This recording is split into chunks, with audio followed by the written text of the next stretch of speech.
पुणे महापालिकेसाठी उमेदवार संतोष साठेंनी थेट बैलगाडीतून जाऊन आपला उमेदवारी अर्ज दाखल केलाय। संतोष साठे प्रभाग क्रमांक 37 धनकवडी कात्रज डेअरी भागातील उमेदवार आहेत। वाढतं प्रदूषण आणि पेट्रोल डिझेलचे वाढते भाव रोखण्यासाठी त्यांनी बैलगाडीतून जाऊन आपला अर्ज दाखल केला आहे। अहिल्यानगर महापालिका निवडणुकीच्या पार्श्वभूमीवर कर्मचाऱ्यांना प्रशिक्षण देण्यात आले। निवडणूक आयोगाकडून 2200 कर्मचाऱ्यांना प्रशिक्षण दिलं गेलं। यावेळी सर्व कर्मचाऱ्यांना मतदान केंद्र, मतदार यादी आणि मतदान केंद्रांवर येणाऱ्या अडचणींसंदर्भात मार्गदर्शन करण्यात आलं।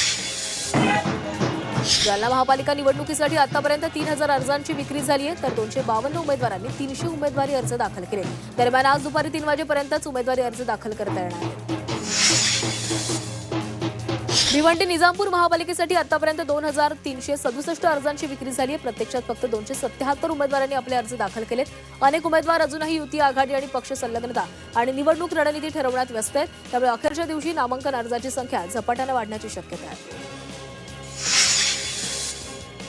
भिवंडीत आचारसंहिता भंग केल्याप्रकरणी माजी महापौर विलास पाटील यांच्या विरोधामध्ये गुन्हा दाखल करण्यात आलाय। तसंच त्यांचा मुलगा मयुरेश पाटील आणि इतर 3 जणांविरोधात गुन्हा दाखल झालाय। त्यांच्या भागात आचारसंहिता असताना रस्त्याचं काम सुरू केल्याचं निदर्शनास आलं आणि या प्रकरणी त्यांच्यावर गुन्हा दाखल झालाय। भिवंडी निजामपूर महानगरपालिका सार्वत्रिक निवडणुकीनिमित्त शहरातील नागरिकांना मतदानाचं महत्त्व पटवून देण्यात आलंय। महापालिका आयुक्त अनमोल सागर यांच्या मार्गदर्शनाखाली विविध शाळांमधील विद्यार्थ्यांना घेऊन प्रत्येक चौकात मतदानाबद्दल जनजागृती केली जाते।